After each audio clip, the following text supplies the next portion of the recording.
بسم الله الرحمن الرحيم. هذا موضوع طبعا كلش مهم. الماطور اعطيته المتدرب، والمتدرب سوى اخطاء. من ضمن الاخطاء احنا نريد نفتح هاي الخنزيره، نفصل هاي عن هاي حتى نشوف ليش الماطور باع. الماطور ما يتحرك ابد طبعا. زين. الخطا الجسيم ان تضرب هذا المكان. هذا المكان اضعف مكان موجود بالماطور، يعني اي ضربه قويه اعتبر هاي الخنزيره او هاي المكان انكسرت. من انكسرت معناته الماطور وقعت بمشاكل ويا الزبون. والماطور طبعا احنا فتحناه على اساس صاحبه يقول محروق، لكن شفنا الملفات نظيفه، العوازل نظيفه، فصار عندنا شك. ايش راح نسوي؟ عفناه. نجي على الميكانيك، الميكانيك ما يتحرك. زين، انا اريد افصل هاي عن هاي، شو اسوي؟ الضربات لهنايا خطا. زين، الضربات اللي بهذا المكان بالنص خطا. الضربات ذاتي تضرب هذا المكان شويه قوي، هذا المكان قوي. زين، شويه ضربه هزات خفيفه. زين، تلاحظ اكو حركه شويه بسيطه.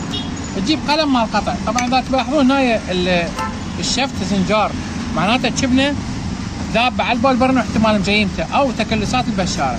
زين، راح اجيب قلم مال قطع.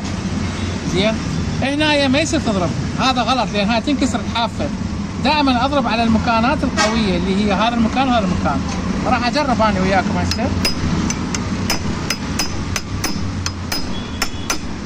تشوف اكو حلحله انفتح شويه. السلام عليكم. سلام عيني. هلا بيك.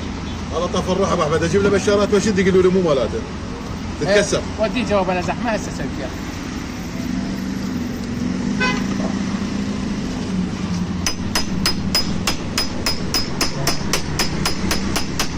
لاحظ قرب التصوير يا محمد. هذا من انفتح هالشكل هذا طاق بصيص امل بانه راح ينفتح. هاي الماطورات بصراحه كلش خطره بالتعامل. زين؟ ابو احمد من ولد؟ اي لاحظ هسه ضربات كلش خفيفه، انفصل. ارجع بهالمكان.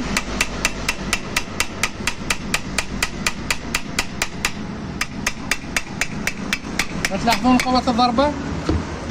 اكو ناس هسه تستهين بهذا الموضوع، لكنه المبتدئ اذا دخل بورطة ويا الزبون شو راح تفض. هذا الماطور سعره تقريبا 60 عدد.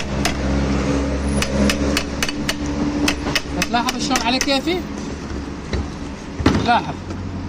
لاحظ الزنجار والصدى اللي صاير به هنايا، وهذا هنايا. هسه لاحظ شلون تحركت؟ ايش راح اسوي هسه؟ راح اجي افتح الواشر هذا مالته، خليه هنا. زين، بعد ما ينغسل ويتنظف اجي اركب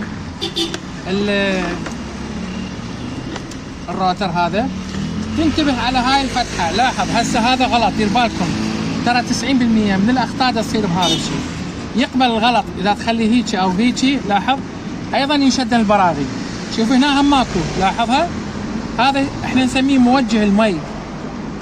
شوف هذا الصحيح، هذا هو الصحيح. هذا الموجه يكون لي فوق بيمن يرتبط ويا هذا، يعني يصير هنا حتى شنو المي يدخل باتجاه ويطلع باتجاه. سلام عين وسلام. المي يطب باتجاه ويطلع من اتجاه حتى يصير الدوره صحيحه. زين، بعد ما كملنا ايش راح نسوي؟ نجي نضب البراغي ذني ثلاثتهن. هسه راح نفحصها لانه ماطول تحرك، لان كان اصلا جايين. تنتهي المشكله. راح نكمل ونشوف الفحص. هسه راح نجي على طريقه تبديل الشبنه. لاحظ قرب التصوير يا محمد. نعم. اول شيء هاي الكماشه راح نفتحها الشكل هذا الرنج. وراح نجيب درنفيسات 2 او مفك يسمونه كيفكم بعد. لاحظ شوف النار شويه فادتنا حتى تطلع بكل سهوله. هاي كلها نذبها، هاي كلها راح مبينه تلفانه وزنجار ماكلها اكل. زين، هاي لاحظ هنا بقت عندنا هاي الفرفوريه. صورني يا محمد. هاي الفرفوريه بصراحه احيانا ما تطلع بسهوله، يعني الا شويه تعب. انا شو اسوي؟ شويه دهن، شويه خليها دهن، خل تنقع. اذا طلعت خيرا على خير، واذا ما طلعت راح استخدم وياها طريقه اخرى. لاحظ هسه هي تحركت من مكانها، اجي شويه اضربها على الميز ضربات خفيفه. لاحظ طلعت هاي القطعه الفرفوريه، اجي اثبتها على المنقنه عندي زين. راح اشلع القطعه اللاستيك، تصور هنا فوق. هاي القطعه اللاستيك لازم تنشال، درنفيس رفيع. راح اجي اخلع هاي القطعه اللاستيك، لاحظ شو منتهيه زين. شو اسوي هسه بهاي الدرنفيس؟ راح الحافه هاي كليتها، لاحظ هاي الطريقه، اجي انظفها.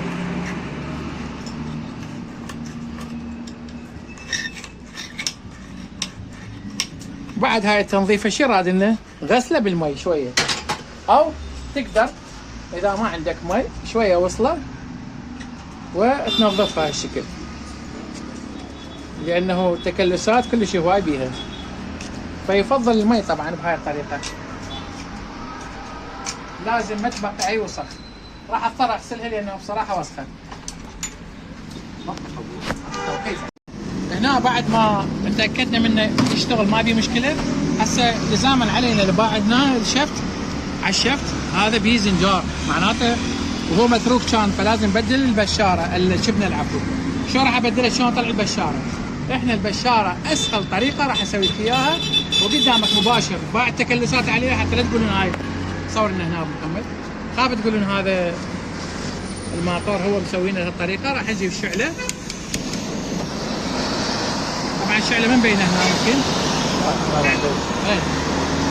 هاي احمي على هذا المكان بفائدتين. الفائده الاولى الشبنه راح تطلع براحتها لان راح تحمل، والشغله الثانيه هاي التكلسات كلها راح تطلع بسهوله. زين. اكو واحد من الاخوان دازلنا فيديو يخلي براغي هنا مثل الفخر. البراغي طبعا بس بالبلاديه، هاي البلاديه دا تشوفون بيها براغي هسه، بس جده ما بيهم براغي، فمو ناجحه ويا كل البشاره، بس هي زينه يعني طريقه سهله. هسه بعد ما حميتها تقريبا دقيقه، لاحظوا شلون راح يصير طلعتها كلش سهله. نسدها ونجيب هاي الكماشه اللي تشوفوها، هاي النجاريه، واجي الزمها من نايه، ابدي بضربات بسيطه واشوف شلون راح تطلع البشاره. لاحظ ابو محمد شوف هنا على الشفت شلون راح يطلع الشفت ندار من هناك. هنا الشفت باع شلون زحفت، باع بدون عناء طبعا، دادق عليه كيفي، لا قوه ولا كل شيء. تلاحظون هو تدقق، لاحظها حتى طلعت بسهوله. حراره. فهاي ابسط طريقه للطلع. بعد ما طلعناها نجي على مشكله الشبنه. هسه راح ننتقل جوا لان ادواتنا كلها جوا داخل المحل ونشوف. هاي الشبنه عندنا هسه.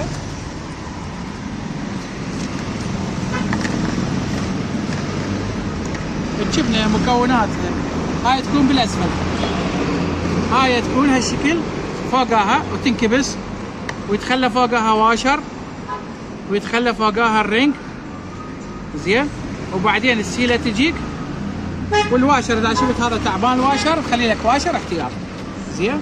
هسه راح نبدي بالقطعه جوا الفرفوريه احنا نسميها زين. عندك بوشه او اي شيء او بوري تدفعها بالاسفل، يفضل الماطور يتخلى بهالوضعيه زين. يعني تدق هالشكل تحس بانه اكو طخ بالحديد، يعني اخذ قرارها. تيجي وراها تجيب القطعه الثانيه اللي فيها نابض، لاحظ ايضا شو تسوي؟ تكبسها تحس بان النابض، لاحظ طمس النابض جوا. وراها شو اسوي؟ اخلي واشر، ورا الواشر اجيب الرنج، لايس رنج وينها؟ هذه راح اخلينا واجي افتح الرنج.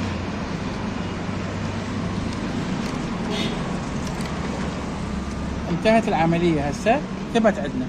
راح اجي اجيب البشاره هاي النوع اللي بيه قطع، راح اجي اخليها باتجاه القطع هالشكل. دائما من ندق اخلي الشفت بالقاع، يعني يتلقى ضربه ودقات خفيفه، لا تستخدم ابد دقات قويه. سمعت هذا الصوت يعني انتهى زين. طبعا من راح تفرها صعب فرها، شو تسوي؟ دقه صغيره خفيفه من ورا، لاحظ رشفت وافترضت البشاره، بالحاله كملت كل شيء. ايش راح اسوي؟ عندنا هذا نظفناه وشويه غسله نغسله.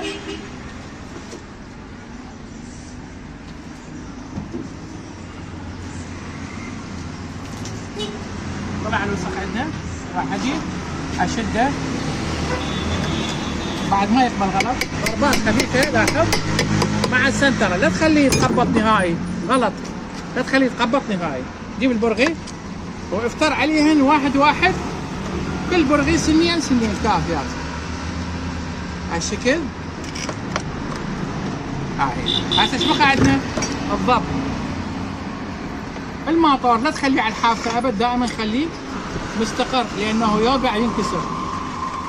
وبضربك شكل وسخ شغلات حاول تنظفها لا تخليها. هذا الشيء طبعا كلش مريح بالضبط، سريع كلش بالضبط.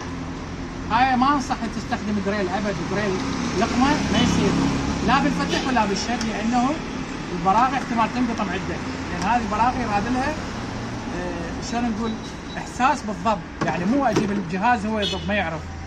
زين شوف هسه من نسوي هالشكل راح يكون قوي قوي. شو تسوي؟ دقات خفيفه. زين اذا ما اجى شو اسوي؟ هاي دائما تصير عندكم الحاله. خلينا ندخل جوا.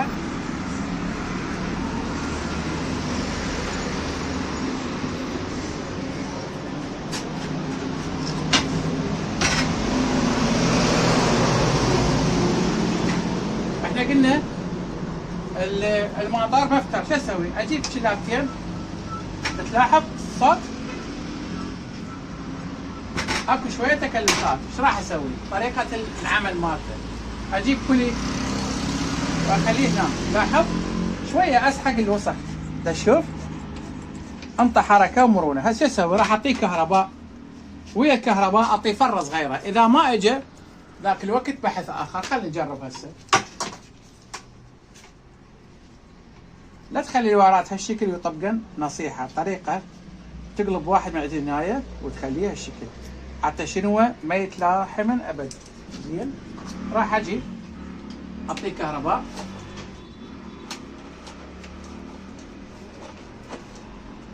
لاحظ الامبير ماله يصعد عندك، لازم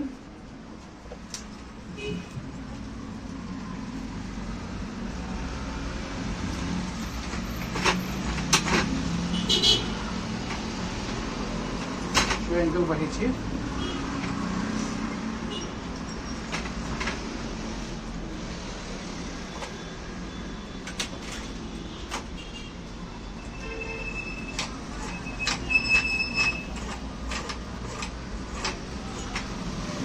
تسوي له هسه؟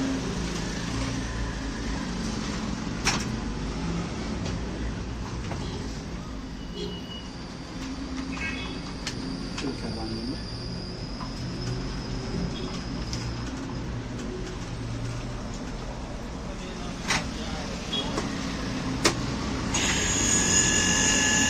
لاحظ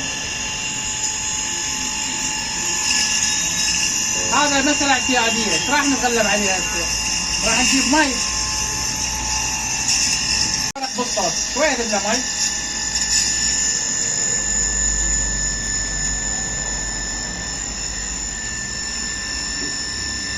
هنا اراقب الامبير مالته، لازم شوف الامبير مالته 7/10. وهذا طبعا كل ما يشتغل زايد راح ينعم بعد اكثر. اهم شيء بقى علي، اهم شيء من اطفيه واشغله ماكو توقف. تشوف الزنجار هذا كله راح ينحك. انا اقدر اعليه بواشر بس هاي مساله غلط. ليش؟ اذا عليته بواشر تخسر دفع المي، لان هذا المحسوب بانه البشاره تكون ملاصقه وهي الجسم مال خنزيره، فاذا تبعد البشاره راح يصير فجوه ويقل الضغط عندك. ولهذا اخطاء المصلحين بهيج حاله يعلي له دبل واشر حتى يمشي اموره، بس من يتعرض لمشاكل الزبون اللي يستخدم الماطور. هاي الحاله كل زينه هسه ماطول توقف ماكو، اذا المشكله انحلت. تحياتنا لكم.